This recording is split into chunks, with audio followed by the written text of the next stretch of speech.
भारत ने अपनी सुविधा के लिए विज्ञान का प्रयोग कर विभिन्न प्रकार के यंत्रों का निर्माण किया, जैसे कपड़े धोने के लिए वॉशिंग मशीन, रोटी बनाने के लिए रोटी मेकर इत्यादि। ये सब यंत्र मानव की दैनिक क्रियाओं के कार्यों को अत्यंत सरल कर देते हैं, लेकिन इसके बावजूद मानव की तरह काम करने वाली मशीन का निर्माण भी विज्ञान की मदद से आज पूरा हो चुका है।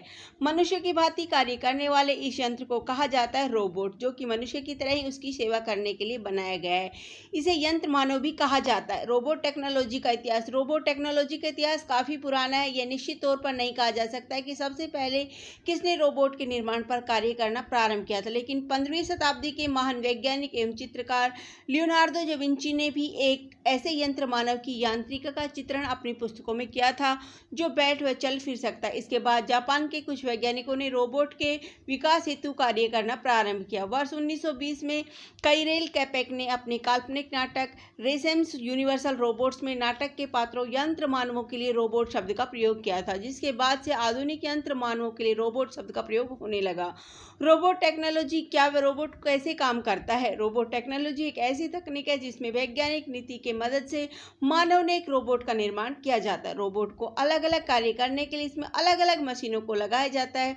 इस रोबोट यानी यंत्र मानव से मुख्य 5 पार्ट्स होते हैं, जिनकी मदद से ये आदेश प्राप्त करते हैं और उस आदेश का संचालन करते हैं। रोबोट टेक्नोलॉजी के अंतर्गत रोबोट के अंदर ये 5 पार्ट्स निम्नलिखित। Sensor system. एक रोबोट में सेंसर सिस्टम को भी स्थापित, ताकि वह सेंसर के जरिए जान सके कि उसे क्या आदेश दिए जा रहे हैं। Structure body. किसी भी प्रकार के रोबोट के निर्माण से पहले उसके स्ट्रक्चर यानी उसकी शारीरिक संरचना का पूरा ढांचा तैयार किया जाता है।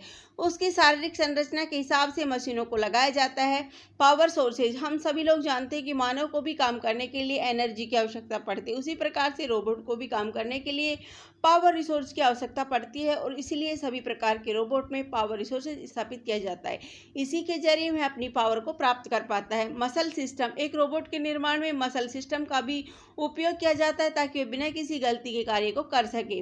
Brain system. एक रोबोट को भी ब्रेन की आवश्यकता होती है। रोबोट के ब्रेन में उसके कार्यों और उसके आदेशों को मानने के लिए सारी प्रोग्रामिंग की जाती है। यदि किसी भी रोबोट को ब्रेन सिस्टम नहीं दिया जाता है तो वह एक खाली डिब्बा माना जाता है।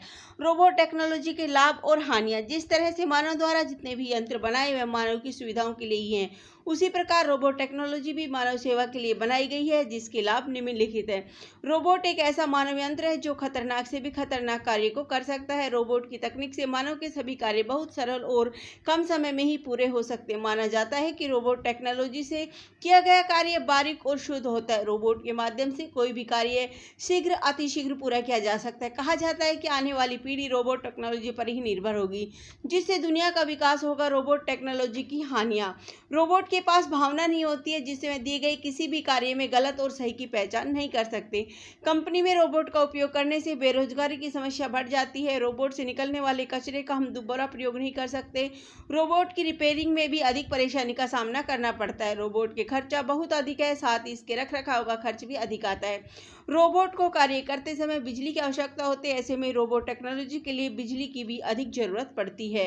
उपसंहार। आज रोबोट टेक्नोलॉजी का प्रयोग चिकित्सा तथा अन्य अनुसंधानों में भी किया जा रहा है। साथ ही मनुष्य की भांति काम करने वाला मानव यंत्र बन चुका है, जिसके चलते बढ़ते समय के साथ दुनिया में रोबोट टेक्नोलॉजी का ही बोलबाला होगा, ऐसा माना जा रहा है। लेकिन इसी के साथ हमें यह नहीं भूलना चाहिए कि रोबोट का निर्माण भी मानव द्वारा ही किया गया है। ऐसे में रोबोट टेक्नोलॉजी मानव जाति पर भारी न पड़ने लगे, इस बात का ध्यान हम सभी को देना होगा। धन्यवाद। जय हिंद।